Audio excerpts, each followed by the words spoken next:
Hello and welcome to the Alphadraft pre-show. I'm joined by Moses and Anders, and we're going to be talking a little bit about our picks coming into this one. Of course, this being Intel Extreme Masters San Jose. You've got the Counter-Strike game. We're going to be kicking off very soon. And I mean, we're kind of setting our sights on who we're expecting to perform and who are going to be the smart picks. And of course, you guys are going to be primarily giving me the info and the intel on that one. We're kicking off with G2 CLG, and I'm just going to dive straight in. We're going to dive straight in and just say that a wise drafter would probably be steering clear of CLG. I'm going to drop that bomb straight away. Yeah, nice trap of the bomb. Yeah, that is more than likely going to be a 2-0 for G2. CLG not looking particularly good coming into this event. So if I'm putting a lineup together for G2, I mean, you look at a guy like Rain, who's been putting together fantastic tournaments for quite a while now, and also on that team that you can consider, you know, Jacob had a fantastic event. You know, in Cluj at the last major. So to expect, that's the other fragger that I'd look for coming into this matchup. Well, I actually might pick AC over Rain this time. I think Rain is a smarter player than almost everyone else on G2. I just think that because he's so smart, he almost has to take a back seat and let the people who can do the fragging, and then he has to do smart things on the team. So I think probably Jacob and AC would be. I think AC's like a top 6 fragger in Europe right now, probably. I think he's just very good. And if someone was a big CLG fanboy and they had to pick a CLG player, who would you guys? Just give me a quick name. Yeah, I go to JDM. JDM for fragging. You're feeling the same kind of vibe, or maybe Tarek? Yeah, Tarek's consistency is a bit weird, but I think because of the headshot potential and the bonus for headshots and stuff like that, might have to pick Tarek over JDM just because of the AWPing. Yeah, and just be careful picking CLG players. Be careful picking CLG. Don't do it, basically. This is Moses giving a bit of a warning for CLG. But if you are looking to pick up some points, going into our second game, it's going to be Cloud9 TSM. That one's not as kind of clear-cut, and I'd be interested to know your thoughts on this one. I feel like everyone's looking at device, but also I feel like a majority of TSM are going to be pretty pricey. I mean, obviously, Cloud9 are going to beat TSM. That's the first thing. So we've got to get that out of the way. But, we'll get that one out of the way. Well, I think it's definitely going to go 3 maps. So I think this is a series you can look to get a lot of points off of.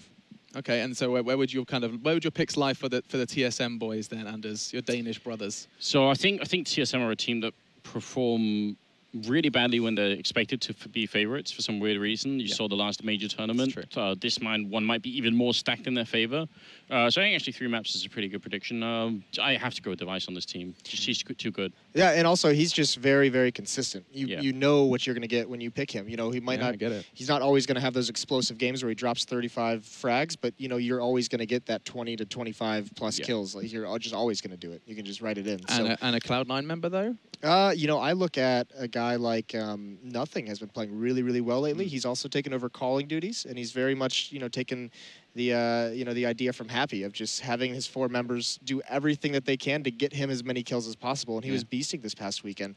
Sean also, if you need like a really cheap pick, if you're putting this lineup together, Sean's not going to be on a lot of people's radar, but he's been putting together fantastic performances even throughout their slump over the past 2 months.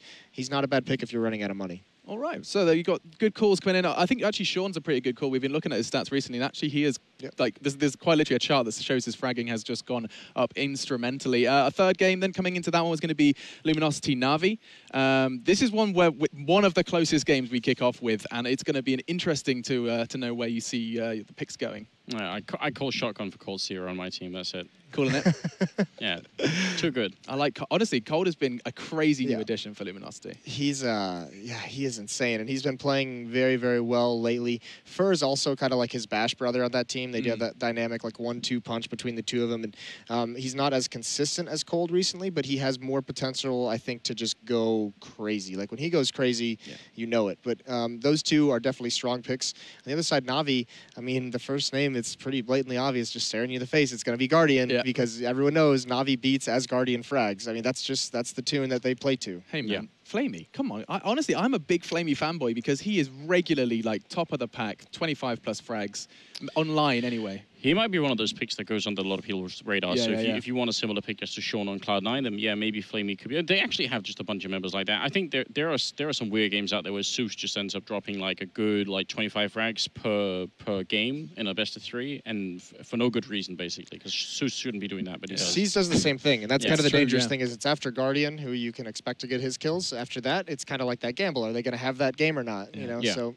I mean, outside of Guardian, I think there's some pretty risky picks. Yeah. Well, talking of risky picks, this last game, Virtus Pro Liquid. This is an interesting one. Of course, it is Virtus Pro without Snacks. Like, you're not going to go picking Snacks. If you do, it would be a mistake. Yeah. But yeah, where does this kind of go with this one, Anders?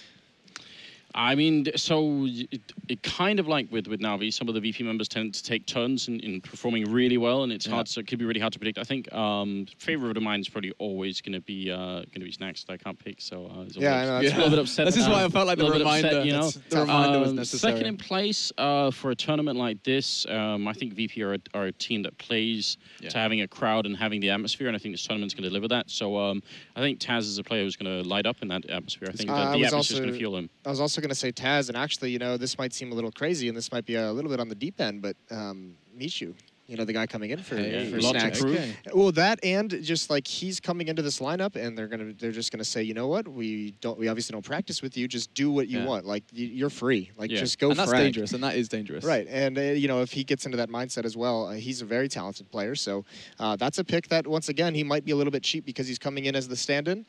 So you know, once more one of those flex picks that allows you some versatility elsewhere on the roster. All right, so you guys have kind of imparted your wisdom over towards the guys. You'll see. Don't cut short my American brother. Did you have something to say for Liquid? We got Team Liquid. You know? Okay, hit me with Liquid. I mean, are you going to? Team Liquid is going to win this series. Have I told you about Hiko? Tell me about Hiko. I mean, we have to be very quick. So just give me two names. Give me a Liquid name. Go.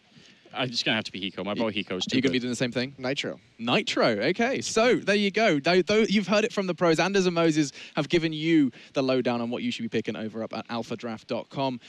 Whether you choose to listen to them, it's a different question. So we hope you've enjoyed it, guys. We hope this has helped you maybe, just maybe, pick it up in your fantasy league. And for now, we're going to go ahead and say goodbye.